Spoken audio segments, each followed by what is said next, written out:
Bonsoir. Bonsoir, bienvenue à Malakoff Scène Nationale. Nous sommes ravis de vous accueillir ce soir au théâtre du foyer du théâtre 71 pour cette soirée, comme un air de réel qui s'inscrit dans le cadre des temps littéraires que nous organisons ici à la Scène Nationale.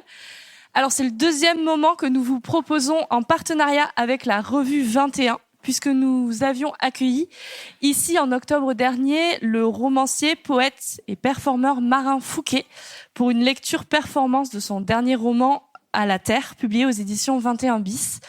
Mais ce soir, je vais laisser la parole à Thomas Baumgartner, producteur et cofondateur du studio Wave Audio, qui nous fait le plaisir d'animer cette rencontre. Cette soirée est également en partenariat avec la librairie Le Bonheur de Montrouge, que vous retrouverez juste ici.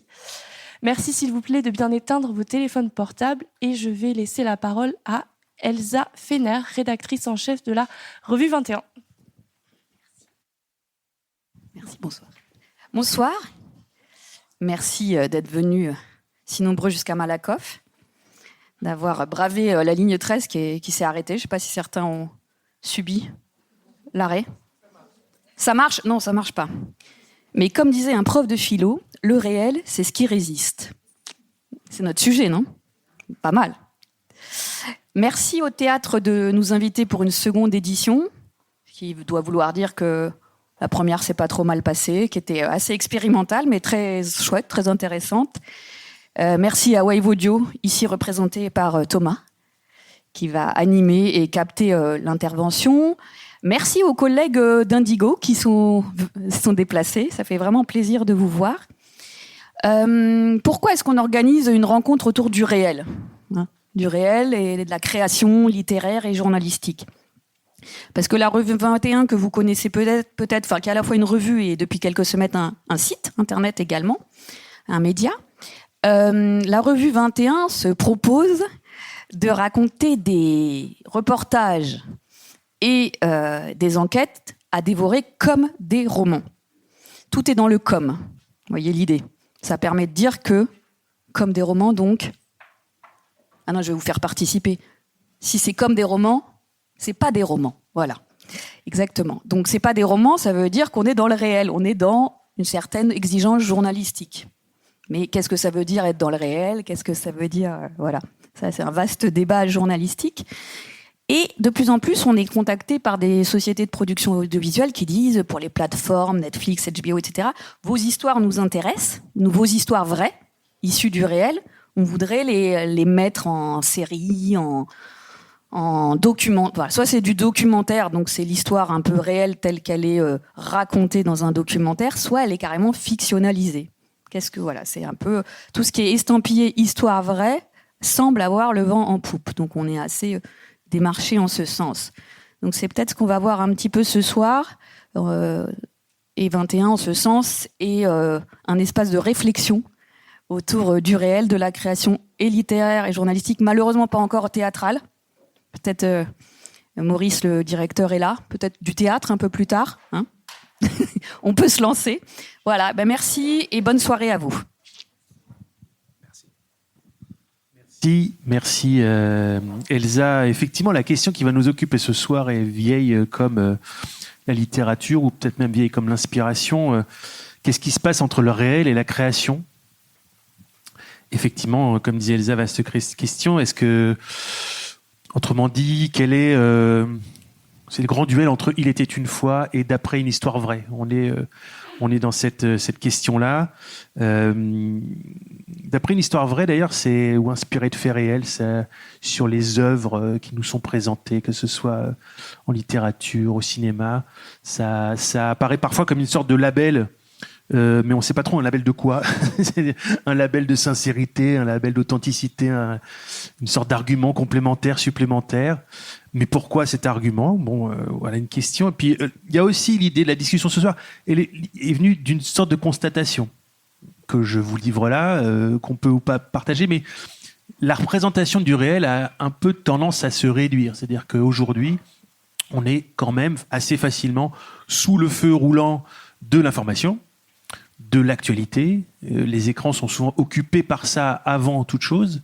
Et d'une certaine manière, ça prend toute la place. Et donc, ça réduit ce qu'est le réel à une forme d'urgence qui peut s'expliquer. On vit certaines urgences, mais il y a une forme d'envahissement informationnel, d'une certaine forme d'information, d'un certain traitement de l'information, qui peut appauvrir la représentation du monde qui nous est proposée. Heureusement, il y a la création, les créateurs, il y a la littérature, il y a le théâtre, la création artistique en général, qui nous permettent de nous mettre sur un autre rythme, d'avoir une autre profondeur de champ et d'avoir une vision peut-être plus complète de ce qu'on peut appeler le réel et en tout cas la représentation du monde qui nous entoure. Ça pose aussi la question de qu'est-ce que c'est que la fiction, qu'est-ce que c'est que ce label inspiré d'une histoire vraie, qu'est-ce que c'est qu'une histoire pas vraie en regard de tout ça. C'est ce que disait Elsa à l'instant, le fait que cette question se pose ce soir sous l'égide de la scène nationale de Malakoff, mais aussi de la rue 21 et pas anodin.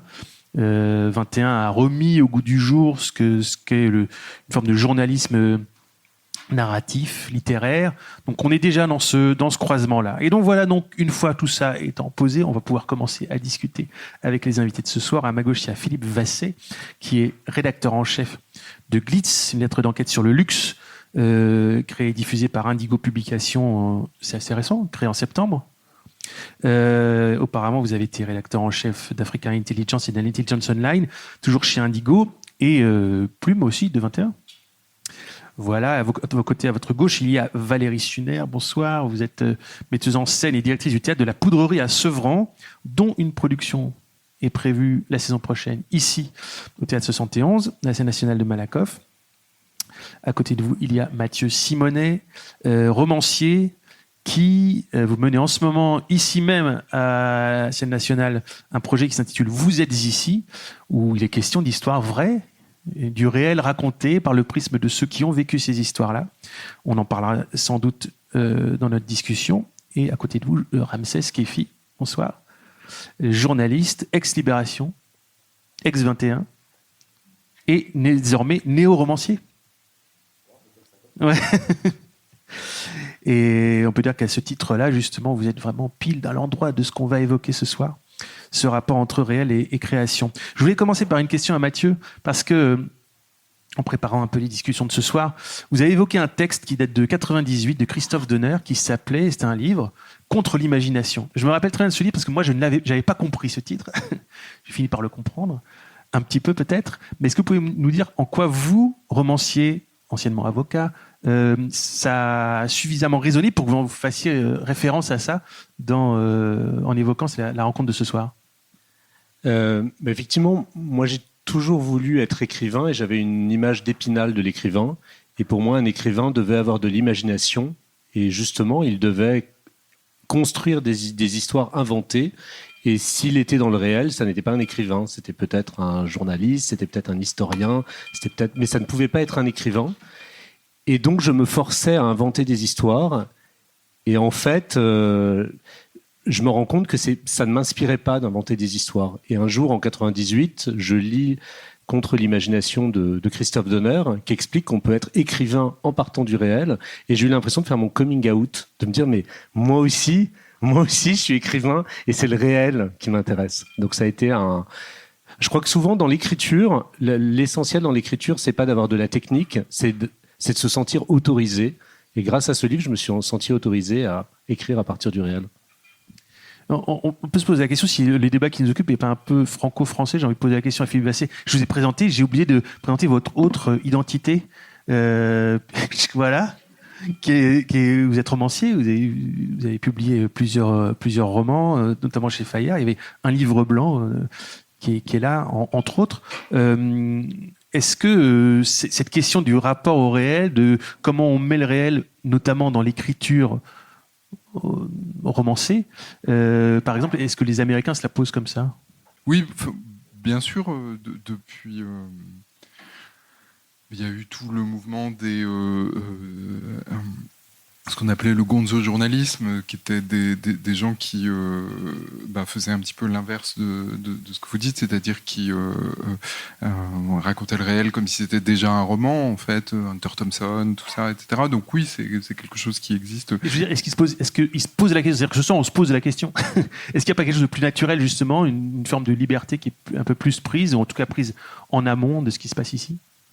Moi, très honnêtement, je préfère qu'on se pose la question plutôt qu'on considère que ce soit pas une question, parce qu'en fait, c'est vraiment pas une question facile et naturelle et normale. Et en règle générale, quand on se la pose pas, on fait soit des enquêtes qui en fait sont fausses, soit des romans pas lisibles en fait. Donc, moi, quand j'étais jeune, j'étais complètement fasciné par cet écrivain polonais qui s'appelle Richard Kapuscinski, qui a écrit, qui avait une position, enfin qui est un personnage de roman, qui était le seul reporter de la société d'information polonaise, qui donc à l'époque était un pays soviétique, et qui partait en reportage. Donc il a était en Éthiopie, il a écrit un livre incroyable sur le négus, etc.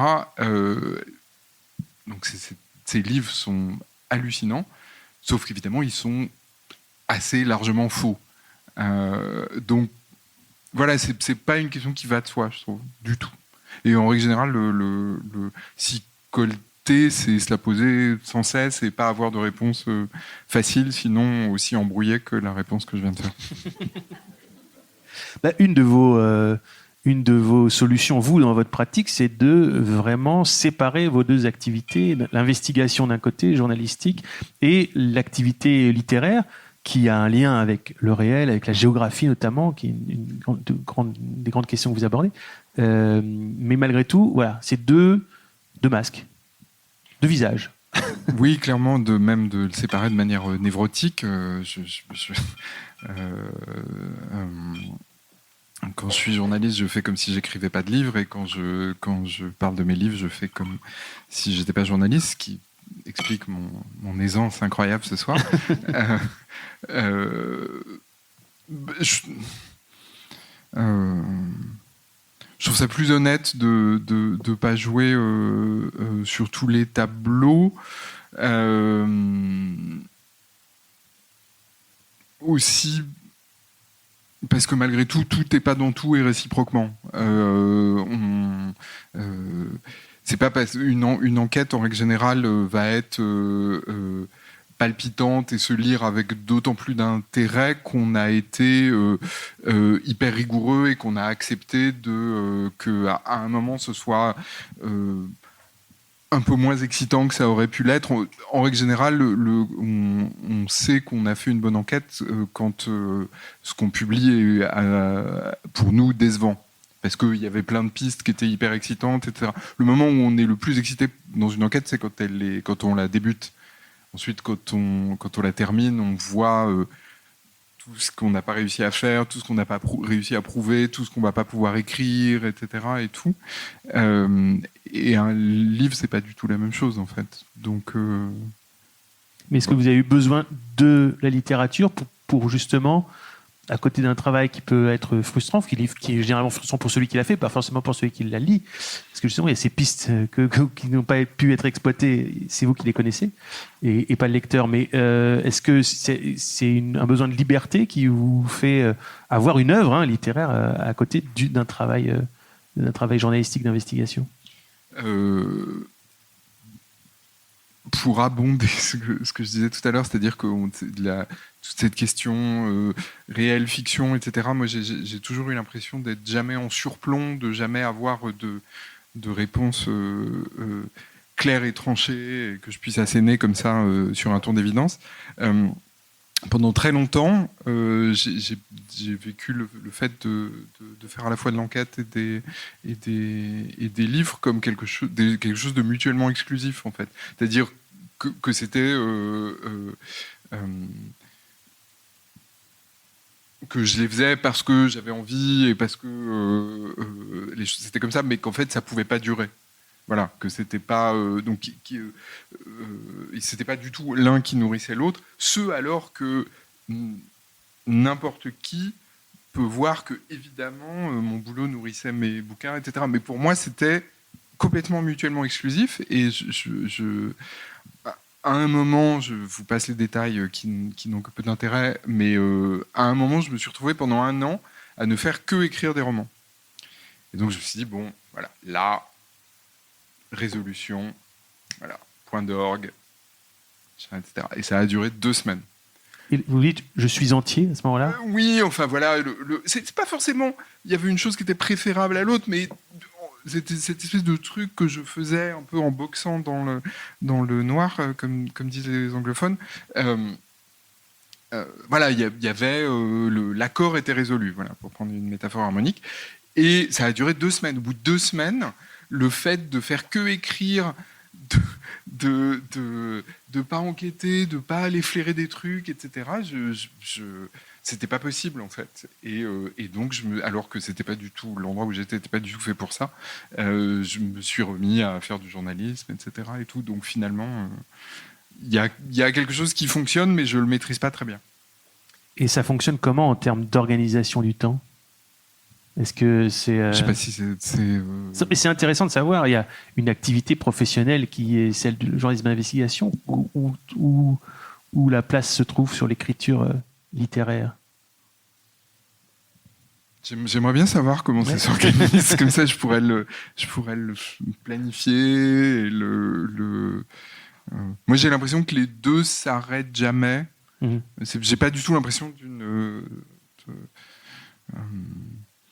d'un truc bicolore, etc. Maintenant, non, c'est beaucoup moins harmonieux que ça. Et le journaliste et l'auteur s'entendent bien? Pas tant que ça. Pas tant que ça.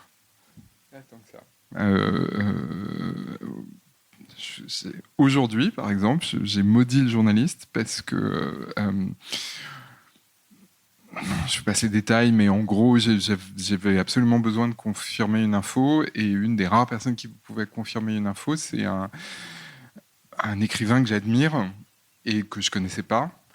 Et donc, je l'ai harcelé, en fait, alors que j'avais qu'une envie, c'était de lui dire que j'adorais ses livres, et surtout celui qu'il avait écrit en 1878, etc. Tout, bref, voilà. Et du coup, je l'ai emmerdé. Ça fait 3 jours que j'emmerde. Ça vous est arrivé que pendant une enquête, quelqu'un vous dise « Mais vous êtes le Philippe Vassé qui écrit le livre ?» Alors, comme je suis très névrosé et que je clive à mort, pas trop. Pas trop. Ça m'est arrivé une fois, mais je l'avais vraiment cherché. J'écris un livre qui était vraiment très très proche de ce que je faisais à un moment, qui est un livre sur un peu les commerciaux de l'armement. Et là, les choses se sont un peu trop mélangées. J'ai moyennement bien géré. Voilà. Mais bon, j'avais que moi à blâmer. Et vous-même? Moi et moi-même. Ramsès Kefi, vous, dans votre activité journalistique, vous avez une capacité à aller chercher les histoires. Là aussi, il y a quelque chose de très anglo-saxon qui parle. Aux États-Unis ou en Angleterre, on parle volontiers de stories, assez moins dans la presse française. Et vous, il y a quelque chose qui est vraiment d'aller chercher, on parlait d'actualité en démarrant, c'est chercher un peu dans les marges et au-delà de l'actualité, au-delà du show, et d'aller chercher du récit, et du récit vrai. Je sais pas si je les cherche toujours, parce qu'en fait, une histoire que vous racontez en amène plein d'autres. Oui, les histoires vont vous chercher, en fait, aussi. Bah, en fait, comment dire, je pense que ça dépend vachement de la place du journaliste dans une rédaction. C'est-à-dire les latitudes qu'on vous donne, les largesses qu'on vous donne, la liberté qu'on vous donne. C'est-à-dire que jusque-là, moi, j'ai eu de la chance de rentrer dans le journalisme au travers des histoires. Les premiers papiers que j'ai faits, c'était déjà des histoires. Mon tout premier papier, c'était une histoire sur le café. Donc forcément, on m'a demandé, enfin voilà, les gens qui m'ont appris le métier, parce que j'ai appris le métier sur le tas, ils m'ont dit de continuer dans cette veine-là. Mais il n'y avait pas ces questionnements sur le réel, ce qui est pas réel. L'idée, c'était d'avoir cette capacité à raconter aussi des choses qui sont entre guillemets très routinières, sans être, c'est pas un mot péjoratif dans ma bouche, mais c'est de raconter ce qui se passe sous nos fenêtres. Et moi, c'est ce qui m'a passionné. Et en fait, sous nos fenêtres, il y a parfois des histoires extraordinaires. Parfois, en fait, on s'extasie sur des papiers qui sont des papiers de proximité. Et voilà, donc en fait, je pense que ce positionnement au travers des histoires, il dépend vachement du titre dans lequel vous bossez, la confiance qu'on vous donne et la latitude qu'on vous donne. C'est-à-dire que vous avez des journalistes qui sont contraints pour X ou Y raison par une rubrique, par exemple, et qui vont avoir 1000 histoires, mais ils ne peuvent pas les raconter. Sauf que moi, j'ai eu de la chance. Il faut avoir la chance qu'on vous laisse le faire, avoir la capacité de le faire aussi. Il faut avoir les antennes, non? Il faut avoir certaines antennes pour repérer ces histoires. Alors, vous nous dites qu'elles vous arrivent, mais quand elles vous arrivent, il faut savoir les reconnaître d'une certaine manière et ensuite les transformer. Oui, moi, je suis très sensible au quotidien. Je passe beaucoup de temps dans les cafés. J'allais dire dans les bars, mais ça fait un peu bizarre de le dire comme ça. Mais plutôt dans les cafés, j'ai un réseau qui est très simple. C'est un réseau de voisinage et des voisins de voisins de voisins.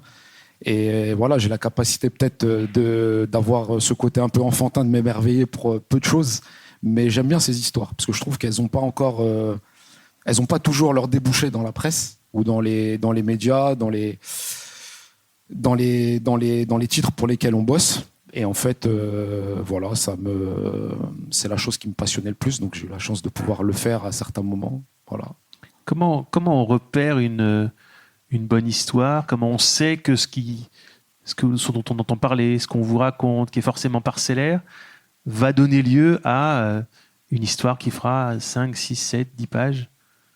En fait, déjà, le réel, il nous pousse, ce questionnement sur le réel, après, c'est que mon avis, hein, il nous pousse à essayer de chercher des histoires extraordinaires tout le temps, en fait. Alors que le réel, parfois, il est tranquille, il est calme.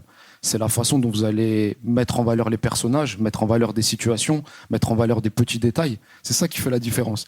Parce que parfois, on a cette capacité à dire ce papier est extraordinaire, mais c'est plutôt la capacité à remettre des situations, des images, à être capable de décrire, je ne veux pas dire à la perfection parce que ça n'existe pas, mais c'est être capable de trouver les petits détails qui vont nous faire rentrer dans un monde. Pour moi, c'est ça. Hein. Ça veut dire que parfois vous tombez, et c'est l'inverse de ce que je dis, sur des histoires qui paraissent extraordinaires et quand vous la racontez, c'est bof. Parce qu'il manque quelque chose, parce que finalement, c'est pas si extraordinaire. Mais voilà. Après, c'était quoi la question? Parce que là, on parle. C'était les antennes. C'était comment on se rend compte qu'une histoire qui plus est banale, sous les fenêtres, va pouvoir donner lieu à quelque chose qui est un véritable récit, parce que c'est quand même ça l'objectif. Ça part des personnages, hein, souvent. On dit personnages déjà, donc il y a un petit côté fiction, mais ça part des gens déjà qui nous parlent. Et en fait, la capacité à pouvoir, comment dire ça, à pouvoir les cerner un petit peu et à pouvoir cerner leur façon de raconter, leur façon de, comment dire, nous faire passer des choses. Et dès qu'on a, entre guillemets, un personnage qui arrive à nous faire passer des émotions, on arrive à rentrer dans son récit. Parce que souvent, on parle du journaliste, de l'auteur, en disant « Ah, ce qu'il a fait, c'est extraordinaire ». Mais sans ces gens-là, il n'y a pas de papier. Donc parfois, vous tombez sur des gens qui, à l'oral, sont plus forts que vous à l'écrit. C'est-à-dire qu'ils vous racontent tellement bien l'histoire que vous n'avez rien à faire. Vous prenez vos notes et en fait, le mérite leur revient à cette conteuse ou ce conteur. Donc pour moi, c'est les personnages. Ensuite, c'est les lieux. Ça veut dire essayer de trouver la singularité des lieux. Donc si vous avez ce combo personnage-lieu avec une histoire qui raconte quelque chose de la société, parce qu'il faut aussi... on peut pas être toujours dans ce côté une histoire gratuite. Mais si ça raconte quelque chose de la société, moi, je trouve qu'on peut y aller. Après... faut pas avoir peur de se tromper. Il faut faut se laisser cette marge d'erreur où en fait parfois effectivement vous pensez avoir cerné quelque chose, vous êtes trompé, ça arrive.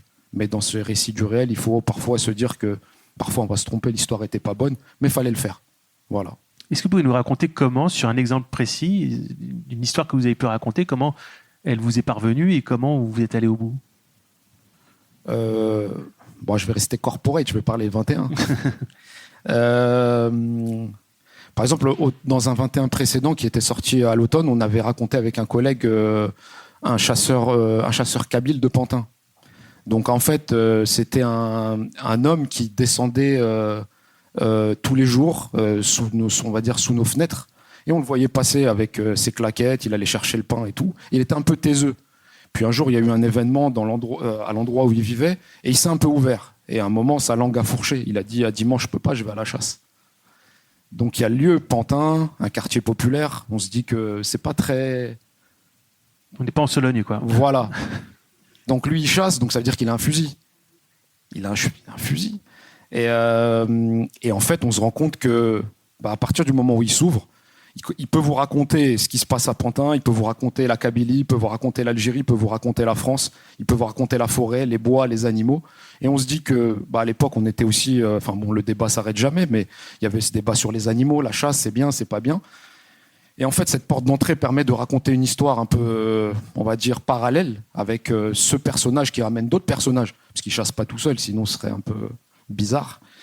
Et en fait, on se rend compte que ça raconte le réel. Ça veut dire que dans un quartier populaire, un menuisier de formation peut chasser le dimanche, passer ses soirées sur Facebook à papoter de chasse, à papoter des faisans. Et il y a cet aspect aussi qui nous avait plu, qui était la nostalgie, qui est un vrai mal d'époque. On n'a jamais été aussi nostalgique. Donc ça permettait aussi de raconter un peu je dis un mal, alors ça, il n'y a pas de mal à être nostalgique, mais quand même, c'est quelque chose qu'on ressent de plus en plus, cette projection vers l'avant, enfin l'avant, pas l'avant, mais sur le passé, cette projection dans le passé. Et donc il pouvait raconter tout ça au travers de son histoire de chasse, au travers de sa voiture, au travers de son appartement, au travers de ses enfants aussi.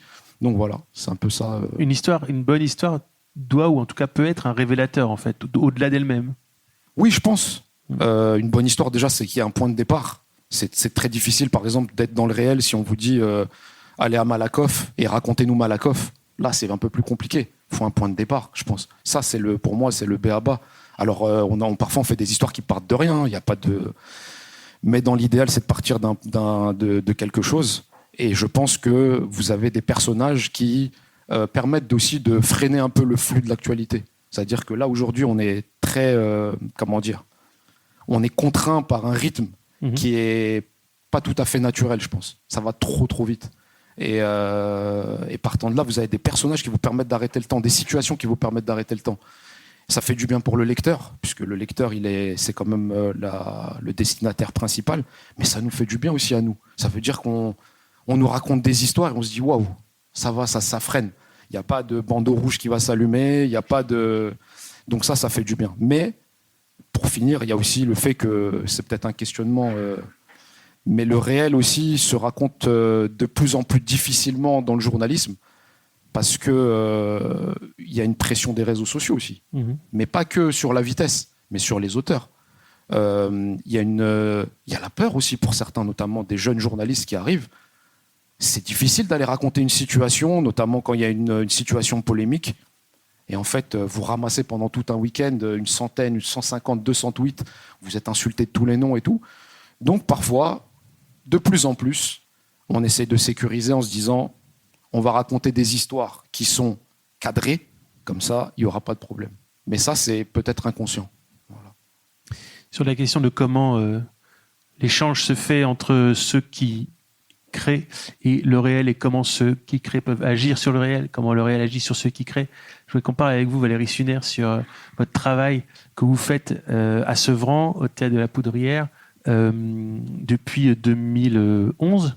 Vous avez développé un travail en proximité avec les habitants, avec la ville, en proximité aussi avec les débats ou les projets qui concernent les habitants, et pour le traduire, travailler avec eux pour non seulement leur apporter les spectacles au plus près de chez eux au sens strict même parfois, mais aussi avec eux en termes quasiment d'inspiration. Est-ce que vous pouvez nous expliquer ça ?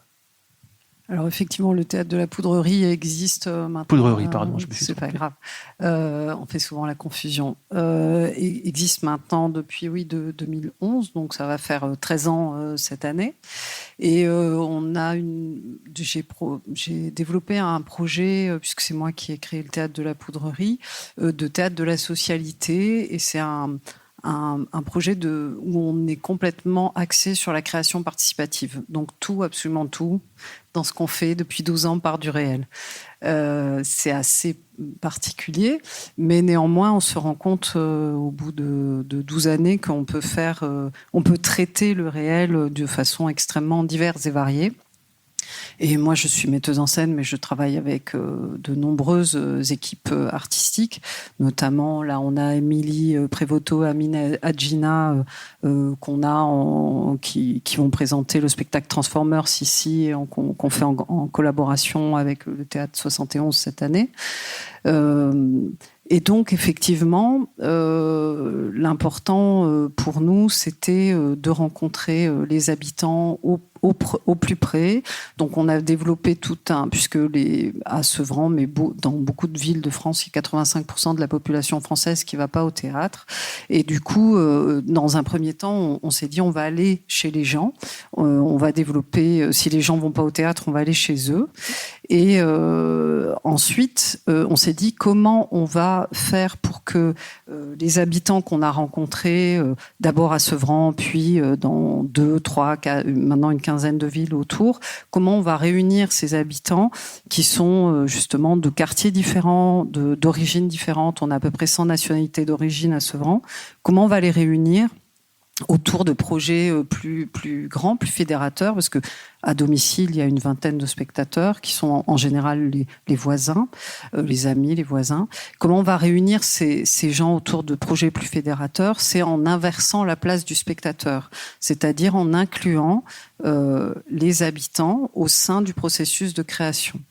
Et donc ça, je sais que Mathieu travaille sur ces questions-là, mais il y a beaucoup de façons de le faire. Donc évidemment, tout de suite, on pense à 2 choses peut-être dans un premier temps. Il y a la création participative où on imagine les habitants sur scène avec une parole directe qu'on aura travaillée. Ça peut être une forme, mais ça peut être aussi bien sûr aller interviewer, aller rencontrer les gens, aller dormir chez eux, faire des repas avec eux, faire des ateliers, les rencontrer de formes multiples, de façons multiples et variées, pour récolter leurs paroles en tant qu'experts du réel, du quotidien aussi. Du quotidien, absolument, experts du quotidien. On travaille énormément sur ces questions-là. Je me sens assez proche de ce que vous racontiez dans ce qu'on peut développer. Et pour nous, le problème, c'est peut-être d'utiliser le réel pour agir sur le réel. C'est ce que vous disiez tout à l'heure. Alors, je vais peut-être donner des exemples parce que si je reste trop évasive, on ne va pas comprendre. Mais on a eu, par exemple, un projet assez particulier parce que donc depuis 12 ans, on travaille avec artistes et habitants pour faire les créations, mais depuis 5 ans, on travaille aussi avec des personnes qui travaillent dans d'autres champs disciplinaires, comme des sociologues, des philosophes, des élus, des sportifs, enfin tout un tas de gens de la société civile. Et par exemple, à Sevran, il y avait un projet urbain de faire un quartier, un nouveau quartier, qui serait un quartier de destination, dit de destination, pour attirer, pour peut-être essayer de gentrifier la population de Sevran, qui est une des villes les plus pauvres de France, 50 000 habitants, je ne sais pas si vous connaissez Sevran, qui est au nord-est de Paris, avec 3 quartiers prioritaires. Bon, voilà, c'est une ville assez pauvre. Et donc, il y avait un projet urbain où on devait faire un nouveau quartier autour d'une vague de surf. Donc, inutile de dire qu'à Sevran, évidemment, il n'y a pas la mer. C'est complètement aberrant d'avoir une sorte de piscine à vagues. Une piscine à vagues avec tout un quartier autour, mais qui était vraiment érigé autour de ce projet de vagues de surf. Donc la nouvelle municipalité a hérité de ce projet qui portait à polémique. Il y avait vraiment des controverses au sein de la ville. Et donc il y a eu, le nouveau maire a voulu lancer une concertation publique. Et pour cette concertation publique, moi je m'y suis intéressée, j'ai voulu y participer, et on s'est dit comment on va aider les habitants, comment on va outiller les habitants pour pouvoir se prononcer, parce qu'il y a eu dans le début de la concertation publique. Link City, qui est une filiale de Bouygues et qui développait le projet urbain, vraiment avait fait venir des experts, mais qui étaient mandatés par eux. Donc il y avait tout un tas de choses assez fausses pour se prononcer pour ou contre ce projet de vague de surf. S'ajoute aussi la question dans une concertation publique de la prise de parole publique, de l'articulation des arguments, l'organisation du propos, etc., qui peut être aussi quelque chose qui peut créer des barrières, en fait, dans ce cas de vraie-fausse concertation. Absolument, tout à fait, puisqu'il y avait des habitants qui faisaient partie de la concertation et qui l'ont dit parfois avec colère, qui n'arrivaient pas à se prononcer, à prendre la parole avec tous ces experts, enfin en tout cas beaucoup de gens qui savaient très bien parler, mais qui pour certains étaient d'ores et déjà contre le projet, mais qui n'arrivaient pas à le formuler. Donc on s'est dit comment on peut outiller, participer à ce travail, et on a développé 3 projets. Il y a eu un premier spectacle qui s'appelle Une vague dans la ville, qui est justement un spectacle qu'on a tourné à domicile, que j'ai mis en scène et qu'on a fabriqué avec Dorothée Zumstein, qui est auteur. Et pour ça, on a été interviewer les habitants, notamment ceux qui devaient être riverains de ce nouveau projet. On a interviewé des urbanistes, on a participé à la concertation publique, on a interviewé des élus, donc tout un tas de personnes qui étaient vraiment aux prises avec ce projet. Et à partir de ces différents témoignages, néanmoins, on a créé une fiction. C'était l'histoire d'une grand-mère avec son petit-fils, sa petite-fille, et on a mis en scène justement cette controverse au sein de la famille. Mais on a ouvert également sur des questions écologiques plus larges, où on a abordé aussi ces questions-là. C'était extrêmement issu du réel, mais c'était complètement une pièce de fiction. Et en plus, Dorothée Zumstein, qui n'est pas avec nous ce soir, mais c'est vraiment quelqu'un qui a une écriture extrêmement poétique et qui écrit en vers libre. Donc c'était tout à fait une fiction. Mais néanmoins, qui relatait cette polémique. Il y a eu comédiens professionnels. Pardon. Les comédiens professionnels, pour revenir sur la question de qui est sur scène. Là, en l'occurrence, c'est des comédiens professionnels qui n'étaient pas forcément absolument. des gens de Sevran. Oui, pardon. C'était tout à fait interprété. Donc, c'est moi qui ai mis en scène. Et il y avait 3 comédiens complètement professionnels sur scène. Et on a tourné ce spectacle à domicile. Et après, il y avait des débats. Et on a beaucoup parlé, évidemment, du projet de la piscine à vagues avec les habitants, chez qui on a tourné. Voilà. Donc, ensuite, on a aussi fait venir le Media Lab de Sciences Po, qui était spécialiste des controverses. Et on a parlé de cette question de piscine à vagues, et eux, ils ont travaillé avec des habitants, mais aussi on a fait venir des spécialistes des couloirs écologiques, des spécialistes des questions hydrauliques, tout un tas de spécialistes, enfin des gens, des habitants aussi, qui étaient spécialistes des questions d'oiseaux, qui nichaient sur ces endroits-là, etc. Et donc là, il y a eu un bouquin qui est sorti, qui s'appelle Le champ des possibles, et qui relatait tout ce qui s'était décliné dans ce dernier champ de Sevran, sur lequel il y avait eu tout un tas de projets qui avaient eu, qui s'étaient déclinés, qui n'avaient jamais abouti, dont encore ce dernier projet. Et on a fait encore un 3e projet, et donc ça, c'est pareil, ça a aidé à outiller les gens, à prendre conscience de tout ce qui se déclinait, de tous les enjeux à la fois d'écologie sociale et d'écologie environnementale qui concernaient cet endroit, ce champ, ce territoire où on devait faire la vague. Et il y avait une troisième équipe avec qui on a travaillé. C'est une équipe qui avait été créée par Bruno Latour, qui est un philosophe des sciences avec qui on a eu la chance de travailler avant qu'il décède, et avec toute une équipe et qui ont vraiment travaillé sur aussi des questions d'autodescription qui étaient si chères à Bruno Latour, du terrain de vie, du territoire de vie. Et donc là, pareil, on a créé un atelier spectacle avec une création musicale, etc. Et tout ça qui était éminemment issu du réel, mais qui avait des formes à la fois artistiques, à la fois plus scientifique. Voilà, il y avait différents formats qui nous aidaient à outiller les habitants, à la fois par des questions émotionnelles, pour qu'ils puissent prendre une décision en connaissance de cause par rapport à ce projet de piscine à vagues. Moi, j'ai même accompagné les habitants jusqu'au conseil municipal où on a proposé un contre-projet auquel j'ai participé. Je les ai aidés même à présenter leurs textes, etc. Et il s'avère qu'aujourd'hui, il y a un nouveau projet qui a été proposé, qui est sans la piscine à vagues et qui est beaucoup plus en harmonie et beaucoup plus soucieux de l'écologie environnementale et sociale autour de ce lieu. Donc à la fois, c'est cette question du réel pour outiller les habitants, pour les aider, passer par le prisme de l'artistique et revenir avoir une action sur le réel.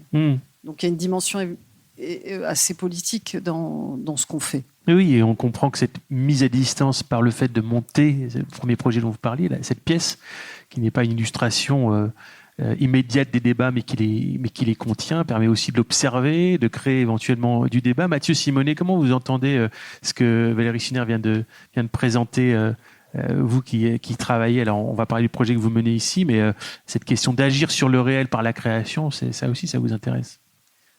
Ce qui est certain, c'est que par rapport au réel, pour moi, il y a 3 enjeux. Le premier enjeu, c'est est-ce que le réel nous inspire ou pas. Le deuxième enjeu, c'est comment on cohabite avec le réel. À partir du moment où on utilise le réel, est-ce que ça pose pas des problèmes juridiques, des problèmes éthiques? Et puis le troisième étage de la fusée, en lien avec ce que vous disiez, c'est est-ce que par de la fiction, on peut avoir un vrai impact sur le réel? C'est-à-dire, en fait, on a puisé comme du carburant le réel, mais est-ce qu'à un moment donné, est-ce qu'on revient sur le réel? Et pour moi, il y a 2 façons de revenir sur le réel. Il y a d'une manière intime, on peut de temps en temps, et par exemple, j'ai fait des travaux avec des médecins, le fait de les faire écrire sur le réel, ça les oblige à faire un arrêt sur image et à changer leur pratique. Donc ça, c'est au niveau intime. Et il y a au niveau citoyen, et c'est ce que vous faites, c'est lorsqu'à un moment donné, par de la création, on va faire ce que j'appelle des actions poético-politiques, c'est-à-dire avec une action créative, on a un enjeu politique, mais très très concret, exactement comme celui que vous venez d'évoquer. Donc moi, j'adore ça et j'ai pas du tout envie de faire de la politique, mais j'ai envie de faire des actions politico-politiques et dès que je vois ce genre d'action, j'adore, je suis fan. Je connaissais pas ce projet et voilà, je suis fan. Heureux, on crée des rencontres, on agit sur le réel manifestement. Mathieu, dans votre dernier livre, La fin des nuages, qui est paru chez Julliard il y a quelques mois, 2-3 mois, le point de départ, le propos est réel, le point de départ est même intime, vous parlez d'intimité, c'est le réel le plus dur, puisque au départ de l'écriture, c'est votre histoire avec votre mari Benoît, où vous racontez sa maladie et sa disparition, et j'explique pas comment, c'est dans le livre, mais vous allez vous racontez une forme d'obsession qui est celle qui vous arrive, qui est liée à Benoît, qui est celle de contrôler les nuages. Donc c'est un livre qui se lit comme ça, mais aussi en regardant le ciel, ce que vous faites quasiment à longueur de page. Et ça ne se limite pas à ce livre-là, parce que vous racontez comment vous partagez un peu cette obsession avec d'autres autour de vous, avec l'ancien collègue de Benoît en particulier. Et de ce sujet intime, vous finissez par faire un sujet presque mondial, parce que c'est une question documentaire. Hein, il y a une histoire du contrôle des nuages. Et aujourd'hui, vous continuez sur ces démarches-là pour faire reconnaître la question du contrôle des nuages. Est-ce que vous pouvez nous dire, d'abord, préciser ce que je viens de dire, mais où ça en est? Alors, en quelques mots, moi j'étais marié avec un garçon qui s'appelait Benoît, qui avait créé le Fnac Live, qui est un festival qui a lieu tous les ans sur le parvis de l'hôtel de ville. Et il pouvait tout contrôler. La seule chose qu'il pouvait pas contrôler, c'était la météo. Et il suffisait qu'il pleuve et c'était un concert raté. Et il y avait toujours le miracle du Fnac Live, puisque souvent on pensait qu'il allait pleuvoir et il pleuvait jamais. Et pour le 10e anniversaire du Fnac Live, Benoît apprend qu'il va bientôt mourir, donc il fait toute la programmation, mais il sait qu'il ne sera pas là en juillet, le 1er juillet, pour le 10e anniversaire. Donc il demande à toutes ses équipes de prendre soin du Fnac Live. Et ce qu'il ne sait pas, c'est qu'il meurt en février.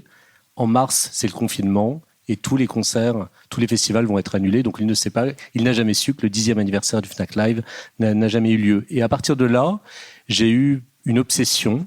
Les nuages se créent notamment, enfin la pluie se crée notamment avec la théorie de l'effet papillon. L'effet papillon peut avoir un impact. Et l'effet papillon peut être remplacé par le souffle d'une voix. Et j'ai commencé à me demander, il n'a jamais plu pendant le Fnac Live. Est-ce que cette année, il va pas... J'aimerais qu'il pleuve pour avoir la preuve que le monde pleure Benoît au moment où le Fnac Live n'aura pas lieu. Et c'est comme un truc d'enfance, de conte. Je me suis dit, est-ce que le dernier souffle de Benoît, le 5 février 2020, serait capable, avec la théorie de l'effet papillon, de provoquer la pluie le 1er juillet 2020 à 17h, au moment où le Fnac Live aurait dû avoir lieu. Et donc j'ai saoulé, je pensais à Philippe tout à l'heure qui contactait, j'ai saoulé pendant des semaines et des semaines plein de scientifiques, parce que je voulais avoir une vraie réponse. Et donc ça a été le début de ce projet. Il se trouve que le 1er juillet 2020 à 17h, il s'est mis à pleuvoir. Et donc j'ai eu énormément de textos à ce moment-là. C'était très beau. Et à partir de là, je me suis intéressé, pour plein de raisons, à la question de savoir est-ce qu'on peut manipuler les nuages ? Est-ce qu'on peut les faire pleuvoir sur commande ? Et donc, depuis des années, il y a des expérimentations pour ensemencer les nuages, les faire pleuvoir de manière artificielle. Et il n'y a pas de loi sur les nuages. Donc, comme en tant qu'écrivain, l'élément numéro 1 qui m'intéresse, c'est de pousser tout le monde à se sentir légitime à écrire, parce que je pense que c'est un enjeu politique de se sentir légitime à écrire. Depuis des années, je crée plein de projets pour que les gens se sentent légitimes à écrire. Et donc, je me suis dit, c'est comme une recette de cuisine, j'ai assemblé tout ça, je me suis dit, est-ce qu'on ne pourrait pas créer la Journée internationale des nuages ? Parce que finalement, en fait, on a toujours le droit de dire ce qu'on veut. Donc, je me suis dit, pourquoi ne pas dire que je crée la Journée internationale des nuages le 29 mars ? Et ce jour-là, je vais demander à tout le monde de s'allonger sur l'herbe, de regarder les nuages, d'écrire ce que chacun voit. Et je vais considérer que c'est une pétition qui me rend légitime pour contacter l'ONU. Donc... c'est mon côté mégalo.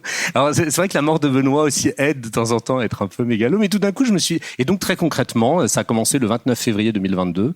600 enfants et adolescents se sont allongés sur un stade de foot, ont écrit ce qu'ils voyaient. On a fait une chaîne humaine, on a écrit à l'ONU, on a été reçu à l'UNESCO pour essayer de faire entrer les nuages dans le patrimoine mondial de l'UNESCO. Et ce truc un petit peu fou, très enfantin, vous évoquiez tout à l'heure le côté un peu enfantin, je crois beaucoup à l'importance de l'enfance, des enfants qu'on est, et ça a touché. Et je pense qu'en tant qu'ancien avocat, jamais je n'aurais été reçu à l'UNESCO. Mais là, parce qu'il y avait ce truc enfantin, ça a permis de pousser des portes. Et puis, on a recommencé un an après, le 29 mars 23. Là, il y avait 1500 personnes dans 10 pays. Un professeur de droit a pris ça au sérieux, a écrit un grand article dans le Dallos, qui est un peu la Bible des avocats, pour dire oui, Journée internationale des nuages, action poétique, il faut réfléchir à un droit des nuages.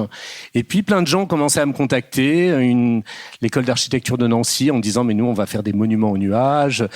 Plein de gens ont commencé à me contacter. Et donc là on fait la 3e journée. Et puis, on a été reçus à Matignon pour réfléchir à un droit des nuages avec des députés. Et à chaque fois, c'est hyper important pour moi, quand on a été reçus à Matignon avec 2 conseillers de Emmanuel Macron et Gabriel Attal, puisqu'ils ont des conseillers communs maintenant. Il y avait 2 conseillers, je leur disais, c'est hyper important. Parce qu'avec ma casquette avocat, j'ai des arguments pour expliquer pourquoi c'est important le droit des nuages. C'est pas juste... Parce que très concrètement, j'ai oublié de vous le dire, aujourd'hui, quand on manipule les nuages, il y a 3 enjeux. C'est premièrement, il y a un enjeu géopolitique. Des pays commencent à dire qu'on leur a volé leurs nuages. C'est arrivé en 2018. Un général iranien a accusé Israël de voler des nuages. Et ça aurait pu donner la guerre des nuages. Donc peut-être qu'un jour, ça va arriver. Il y a des enjeux sanitaires. Pour manipuler les nuages, on met de l'iodure d'argent dans les nuages.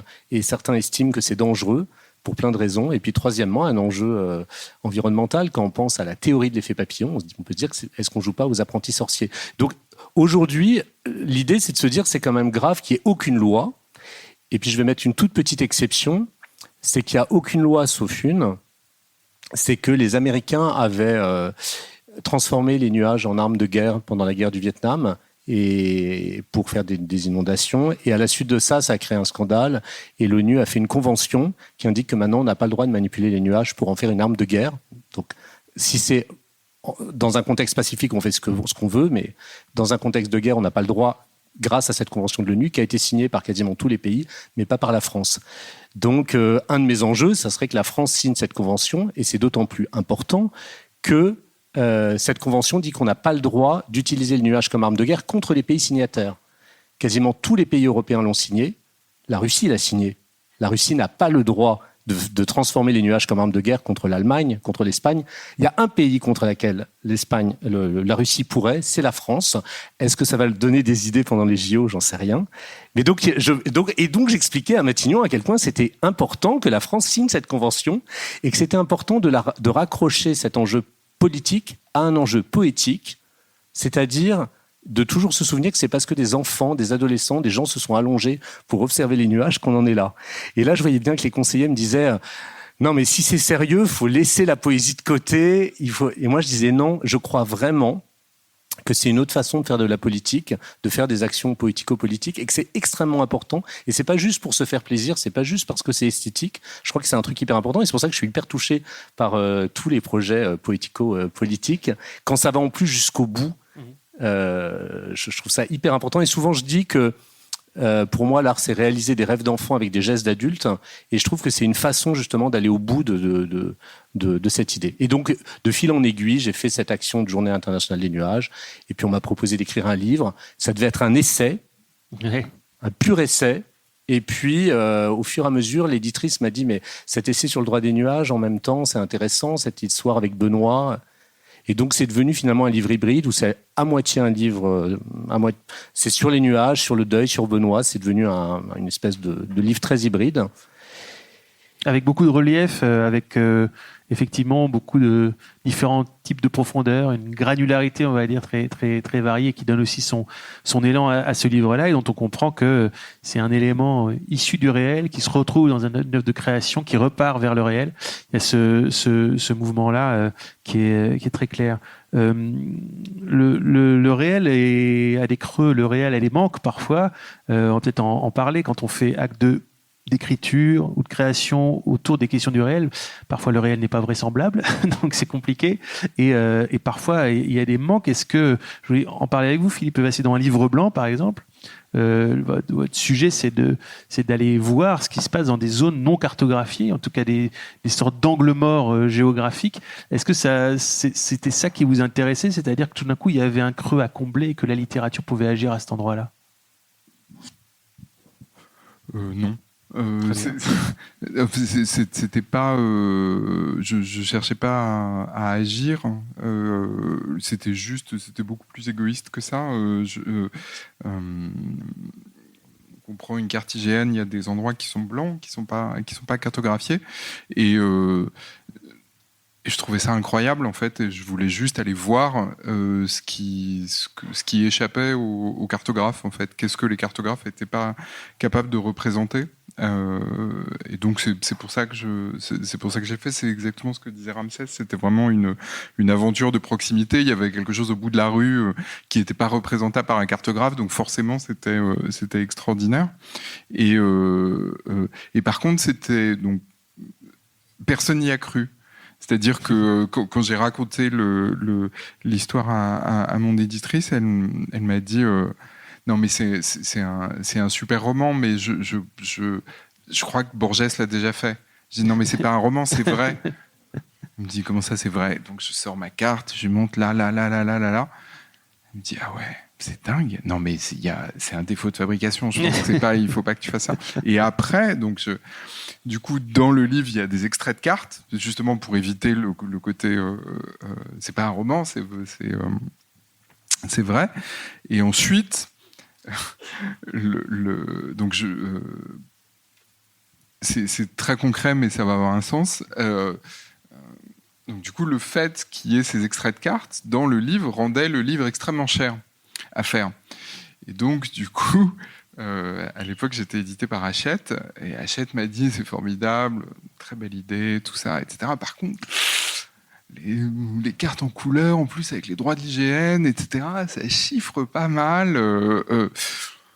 Peut-être vous pourriez vous occuper d'aller négocier avec l'IGN, de leur dire qu'en fait c'est un projet artistique, c'est pas un livre scolaire, etc. Il faudrait que les droits soient un peu.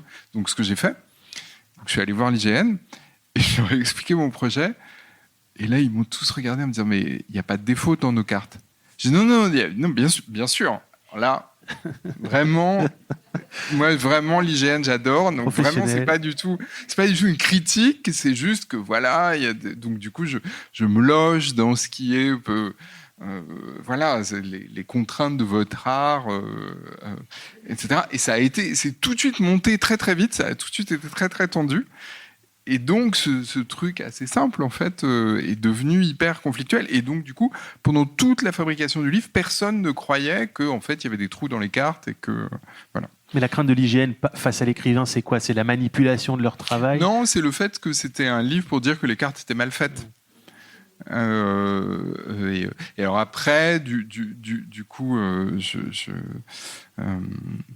en bon obsédé, j'ai tiré le truc au maximum. Et après, quand ce livre est paru, il y a des... On m'avait demandé de faire des interventions dans peu importe.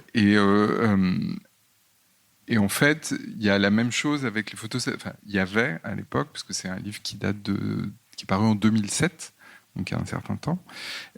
Il y a la même chose sur les logiciels les applications de visualisation de photos satellites, Google Street View, etc. Toutes ces choses. Au début, je ne sais pas si vous vous souvenez, mais en fait, Google achetait en gros des plaques de photos. Et puis les mettait les unes à côté des autres. Et du coup, on voyait la jonction, en fait. Et donc, du coup, moi, j'avais marché sur la jonction entre deux plaques photographiques. Donc, évidemment, le raccord c'était mal raccordé. Donc, du coup, les routes coïncidaient pas exactement, etc. Donc, je me mettais à tous les endroits où c'était pas raccordé. Et donc voilà, et donc là, Google m'avait pas dit que je critiquais. Mais donc là où le réel est bizarre ou lacunaire, il y a quand même un espace un peu plus vaste pour s'en saisir et pour en faire un livre, en faire une création. Oui, je pense que c'est pas forcément. C'est un peu ce que disait Ramsès, c'est-à-dire c'est des petits détails. C'est parce que vous allez vous en saisir, vous allez prendre le truc au sérieux, que brusquement ça va fonctionner. Mais je pense que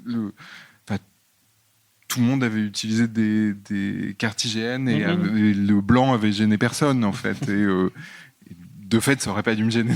Enfin, bon, voilà. Ça m'a pas gêné d'ailleurs, ça m'a plutôt excité qu'autre chose. Mais Ramsès Kefi, justement, vous êtes en ce moment en train d'écrire un roman pour les éditions Philippe Ray. Le fait de passer au roman, alors changer de format, mais aussi finalement que votre travail soit présenté autrement. Il suffit d'un mot pour changer le pacte de lecture. Est-ce que c'est lié aussi au fait que le réel a des manques et que ça peut motiver, susciter une création différente et une autorisation peut-être d'écriture différente? Oui, je pense, parce que je pense qu'on croise dans le cadre de notre travail, en tout cas pour les journalistes qui rencontrent beaucoup de monde, qui baroudent un peu, rencontrent des personnages, on voit des lieux qui peuvent être racontés nulle part. C'est-à-dire que vous êtes face à une situation, on vous raconte une histoire extraordinaire, on vous dit que le voisin du 3e étage, en fait, il peint, et vous vous rendez compte que dans la vie courante, il est maçon. Bien sûr que si vous êtes dans le fantasme, vous rentrez dans votre rédaction, vous dites je connais un maçon qui peint, j'ai vraiment envie de faire son portrait. Les gens vous disent doucement, calme-toi, il faut que tu te calmes. Et ça rentre pas. En fait, il y a toute une galerie de gens qui n'auront leur place nulle part, qui ont des histoires assez, je veux pas dire exceptionnelles, mais qui portent quelque chose. Vous avez des gens qui ont des rêves aussi. Parfois, vous allez sur un fait divers, par exemple. Et les gens se mettent à vous parler d'un rêve qu'ils ont fait ou d'un rêve qu'ils avaient avant de devenir infirmière, avant de devenir, je sais pas, instituteur. Et tout ça, en fait, vous avez envie de le raconter parce que ça raconte une part de la société. Mais c'est compliqué. Donc, la littérature, on va dire, sans être trop pompeux, ça permet de mettre en musique toutes ces situations. Alors, être en train d'écrire et finir un roman, il y a un grand gap. Mais en tout cas, ça permet d'avoir de s'affranchir de pas mal de questionnements. C'est-à-dire qu'on a la liberté, on a notre imagination, on a notre univers. Tout le monde a son univers. Vous avez des situations que vous avez dans la tête, vous avez croisé des gens, et vous avez plus de... Comment dire ça ? À part bien tenir le fil d'une histoire, vous êtes libre. Donc, vous êtes un peu... C'est un peu le fantasme de l'artisan qui a le droit de faire, je sais pas moi, une pâtisserie comme il l'entend. Parce que le journaliste est un peu bougon. Ah, si on m'avait laissé, ah, pourquoi, comment ? Ok, là, on vous laisse le choix de, comment dire ça, d'être tout seul, de faire votre petit chemin. Et c'est comme ça que, en tout cas, moi, j'envisage le roman, quoi. Oui, cette liberté dans l'écriture, Mathieu, ça fait partie de votre pratique aussi, hein. Y compris dans l'écriture du réel, il y a, on va dire, une licence de l'écrivain. Ouais, alors, il y a beaucoup d'écrivains qui travaillent sur l'écriture du réel et qui, lorsqu'il y a des blancs, ils vont inventer des choses en se disant, puisqu'on ne sait pas, je vais inventer des choses. Et j'avais interrogé pas mal d'écrivains qui me disaient, s'il y avait un truc qui m'intéressait, c'était ce que j'appelle le boomerang de la réalité. C'est lorsque on a écrit un roman, il y a des choses, il nous manque des éléments, donc on va les inventer. Et puis généralement, quand on termine le roman, avant de le donner vraiment à l'éditeur, on a éventuellement des informations réelles qui viennent finalement combler les blancs. Mais comme ça vient combler les blancs, ça vient mettre à mal ce qu'on a imaginé. Et il y a beaucoup d'écrivains, j'ai l'impression, qui dans ces cas-là sont un peu mal à l'aise et se sentent obligés de peut-être redétricoter ce qu'ils ont écrit. Enfin voilà. Donc je trouvais ça hyper intéressant. Et en fait, je me suis rendu compte que moi, j'ai jamais ce problème parce que moi, vraiment, il y a que le réel qui m'intéresse. Et donc, je n'inventerai ainsi un blanc. Je vais laisser le blanc. Je suis plutôt à faire comme un montage, comme si je prends le réel et après je fais un montage. Mais pourquoi je dis que c'est un roman ? Parce que, comme j'ai été avocat, pour moi, il y a deux réalités différentes. Il y a la réalité crédible, lorsque j'essaie de démontrer quelque chose, ça c'est quand j'ai ma casquette avocat, et il y a la réalité fictive, c'est-à-dire je prends des éléments du réel, mais après j'en fais un montage qui est complètement... qui n'essaye pas du tout de raconter le réel.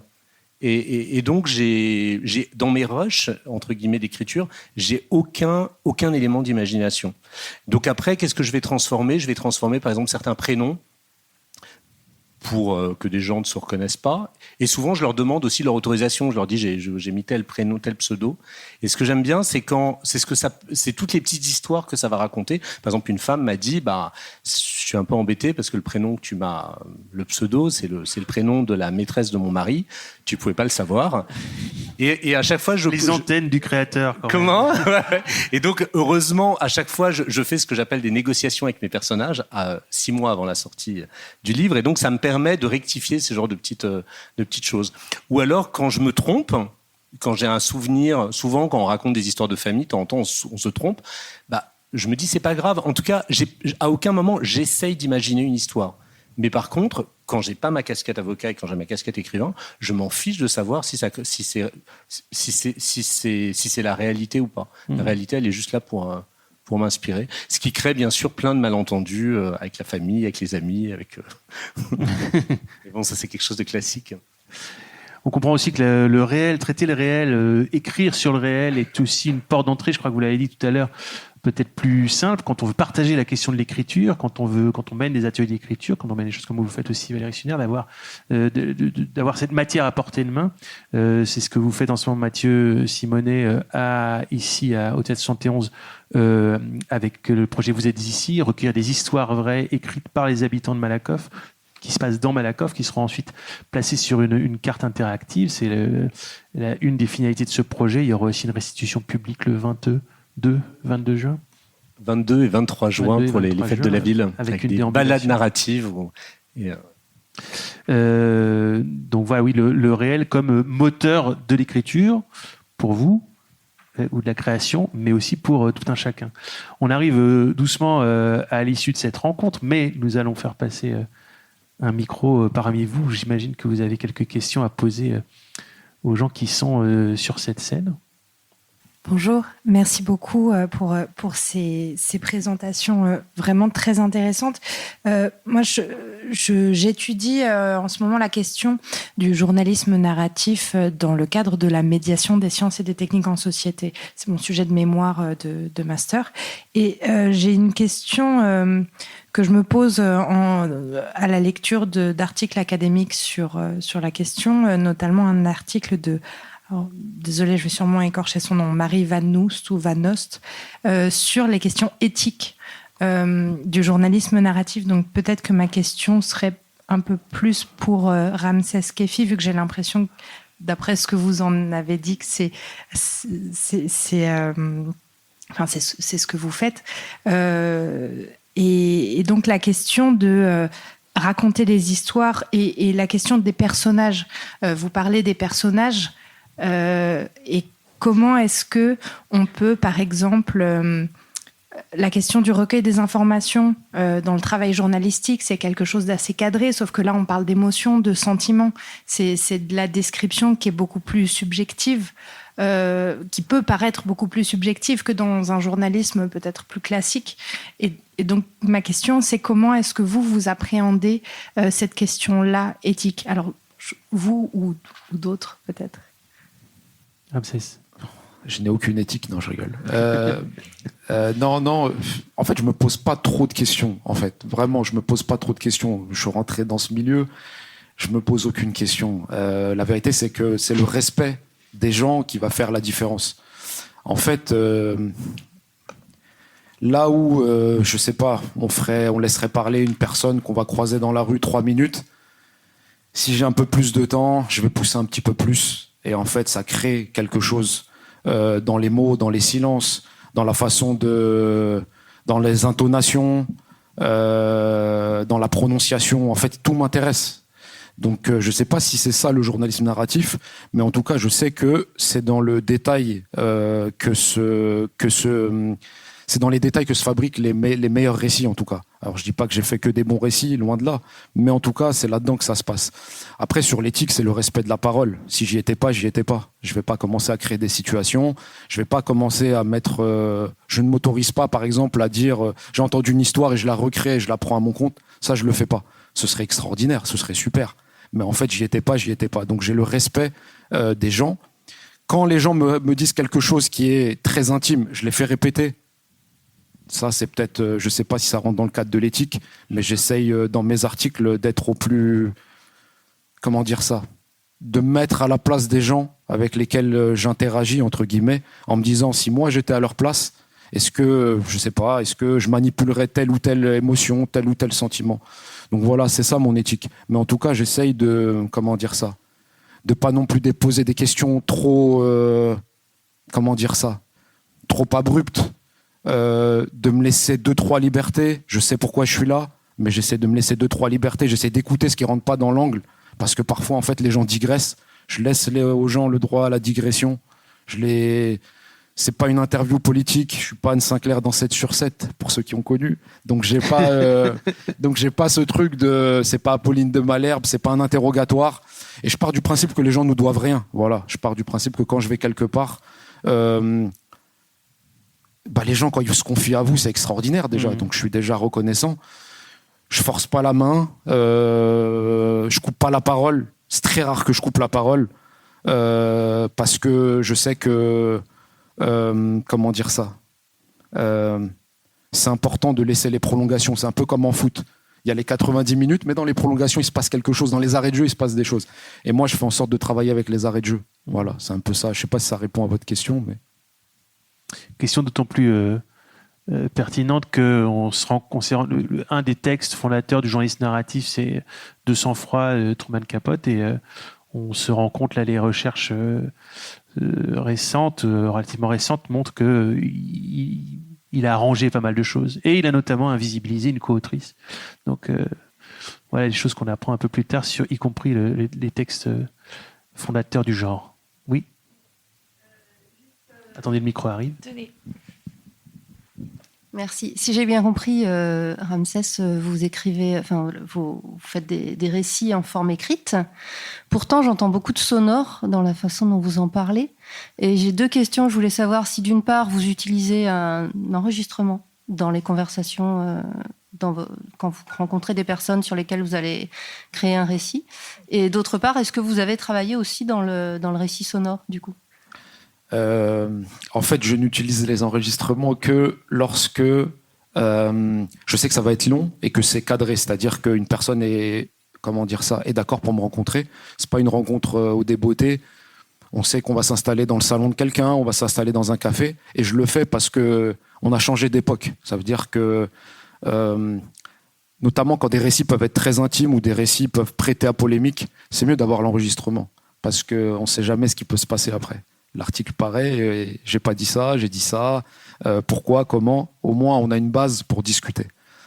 Donc, je le fais que quand c'est long. Sinon, j'écoute avant.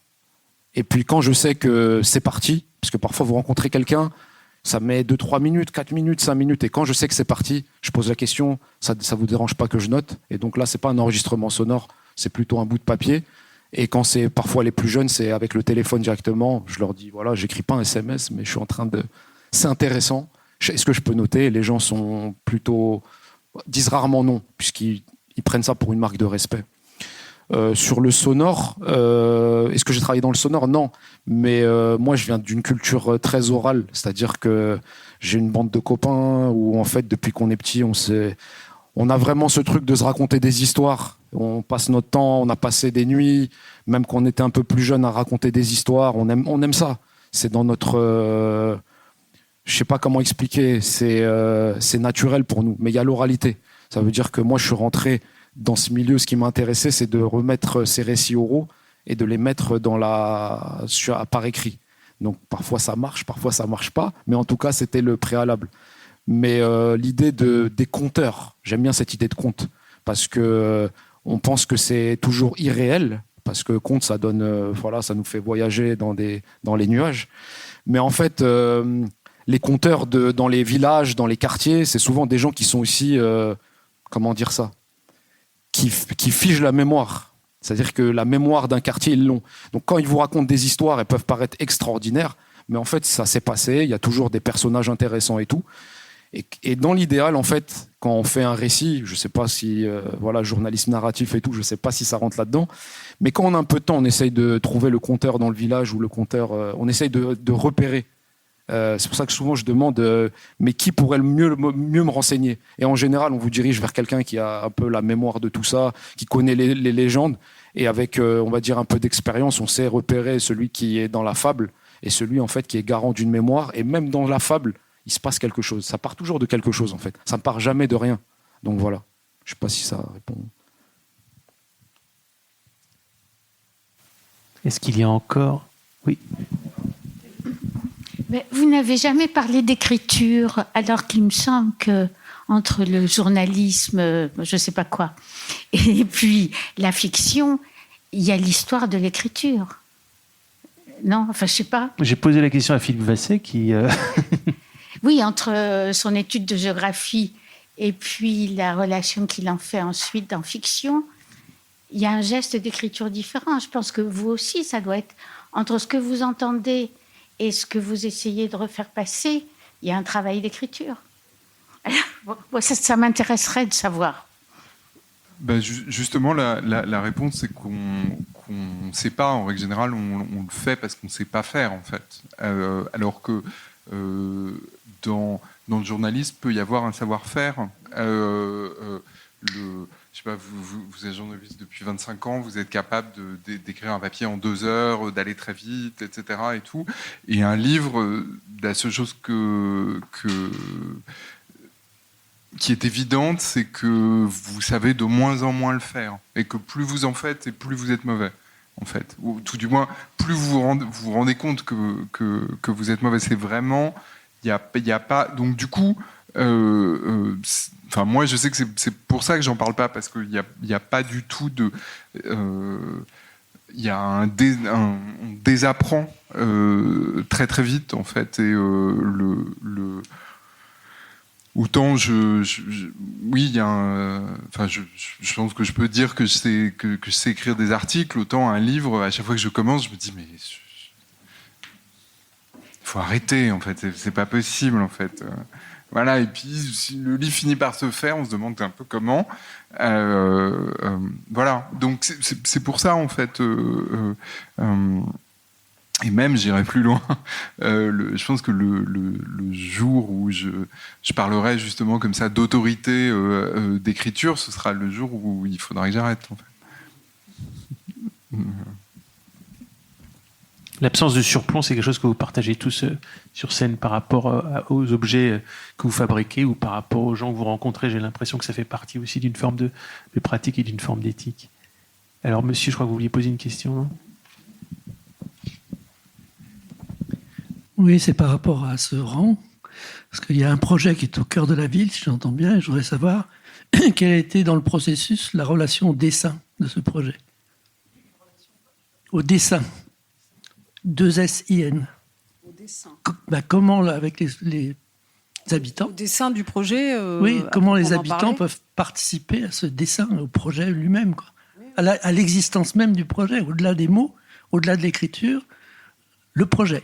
Un projet, pour moi, c'est quelque chose qui est dessiné. Et donc voilà, je voudrais savoir quelle était la relation des philosophes, des artistes ou de Bruno Latour dans l'évolution du projet tel qu'il s'est passé, donc, si j'ai bien compris, tout au long du processus.